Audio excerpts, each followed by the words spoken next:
దేవుని మౌనం మన జీవితంలో చాలా ప్రమాదకరమైంది అని. ఎందుకంటే ఒకసారి మనం తప్పిపోయిన కుమారుడి యొక్క జీవితాన్ని చూద్దాం. తప్పిపోయిన కుమారుడు అని అతను ఎందుకన్నారంటే, తండ్రి అంటాడు, ఈయన కుమారుడు తప్పిపోయి దొరికాడు, చనిపోయి బ్రతికాడు అంటారు. సో ఆ కుమారుడి జీవితాన్ని మనం చూస్తూ ఉన్నప్పుడు, తండ్రి దగ్గరికి వచ్చాడు, నాన్నగారు నా ఆస్తి నాకు ఇచ్చేయండి, నాకు రావాల్సింది నాకు ఇచ్చేయండి అని ఆ ఆస్తిని తీసుకుని దూరదేశానికి వెళ్ళిపోయాడు. అప్పుడు తండ్రి మౌనంగా ఉన్నాడు. ఆ మౌనము ఆయన జీవితానికి ప్రమాదకరంగా మారిపోయింది. తండ్రి అప్పుడు మాట్లాడుంటే వినేవాడో వినకుండా ఉండేవాడో మనకు తెలియదు, కానీ తండ్రి అప్పుడు మౌనంగా ఉన్నాడు. అది తన జీవితానికి ప్రమాదకరమైంది.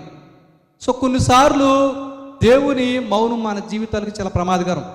దేవుడు ఎందుకు మౌనంగా ఉంటారంటే, ఆయనకు మనం మాట్లాడే అవకాశం ఇవ్వని కారణాన్ని బట్టి ఆయన కొన్నిసార్లు మౌనమైపోతారు. ఒకవేళ ఈ మాటలు ఇలా మాట్లాడుకుంటా ఉన్నప్పుడు దేవుని మౌనము నన్ను సరిచేయడానికైతే అది నాకు మేలుకరంగా ఉంటుంది. దేవుని మౌనం అనేది ఒకవేళ నా పాపాలకు ప్రతిస్పందన అయితే అది నాకు చాలా బాధాకరంగా ఉంటుంది. అందుకనే మనము మన మార్గాలను పరిశీలించుకోవాలి, మన మార్గాలను తెలుసుకోవాలి, ఆయన వైపు తిరగాలి. అందుకనే దేవుని మౌనాన్ని మనము చులకనగా చూడకూడదు.